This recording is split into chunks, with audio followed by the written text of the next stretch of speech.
Hi everyone, my name is Haley Takahashi. I'm a first year MFA candidate at the University of Tennessee, Knoxville, studying printmaking, and today I'm going to be sharing with you some of my work through one of my favorite motifs, which is the red string of fate. The red string of fate is a little bit of East Asian folklore that says we're connected to our soulmate by a red thread tied around our pinky.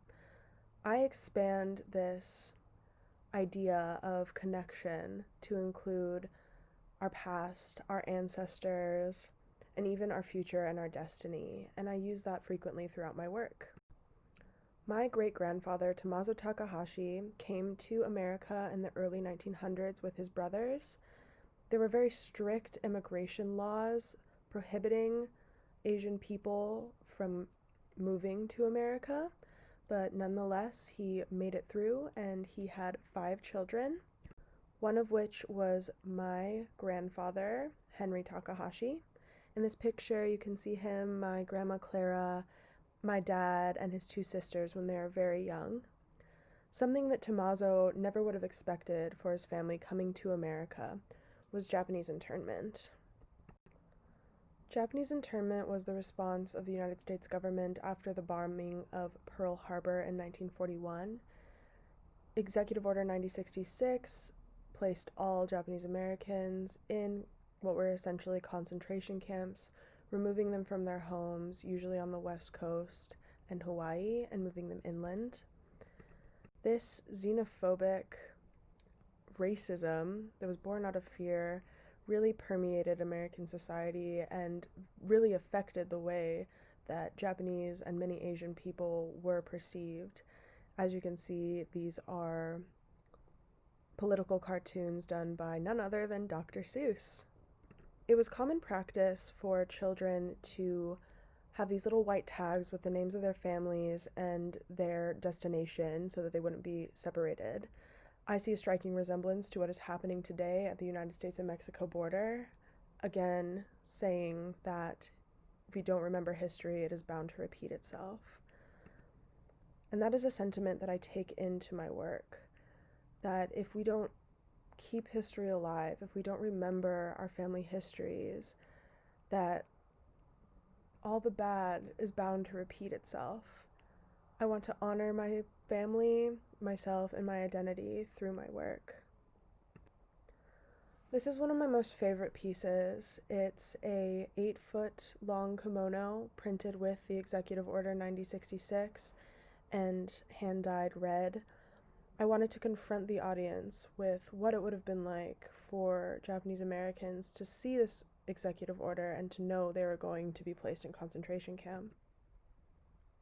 I also contemplate ideas of loss. Most of the pieces of culture, like our samurai armor, were taken during Japanese internment and kept as contraband. And I'm questioning what it would be like to still have those artifacts and those pieces of culture. You might recognize this picture from earlier in the presentation, but again, I was thinking about what it would have been like if my family didn't have to hide their Asianness when they moved to America, and what it would have been like, what impact it would have had on me to see these artifacts in real time. I'm also very inspired by ukiyo-e figures and that very specific style. This piece, again, is thinking about Japanese internment and using the motif of thread. This time it's gold. My identity is not just my family history. I identify as Hapa, which comes from the Hawaiian word meaning half white. It usually is used to describe people who are of Islander and Caucasian ancestry, but it is commonly adopted by those who are half Japanese due to the prevalence of Japanese people in Hawaii. People are often very surprised when they meet my parents. They're surprised that my dad is Japanese and that my mom is white. A lot of Hapa people I have met have an Asian mother and a white father. I think this comes from American expectations and the way that Asian women are fetishized and Asian men are dismissed in their masculinity. That can be seen in this awesome print by Roger Shimomura. Beyond exploring ideas of family history, I am also trying to depict my identity as a mixed race, half Japanese, half white person, and the specific characteristics I see in my own life. I can't go on without shouting out Roger Shimomura, one of my favorite artists and biggest inspirations. He works this vibrant pop art style and contemplates a Japanese identity post-World War II. There was a short-lived time when I was doing pseudo pop art work inspired by him at the beginning of 2020.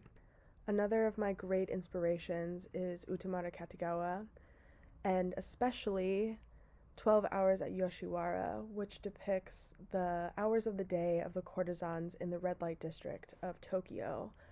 I'm taking that style and applying it to my life.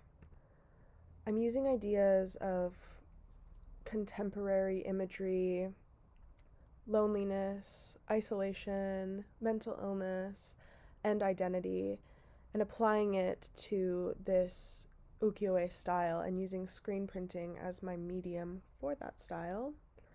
I'm very excited about the direction my work is going in. Thank you guys so much for listening to my PechaKucha. You can find more of my work at www.haleytakahashi.com, and you can find me on Instagram and TikTok at HaleyTokiko. Thank you so much for watching.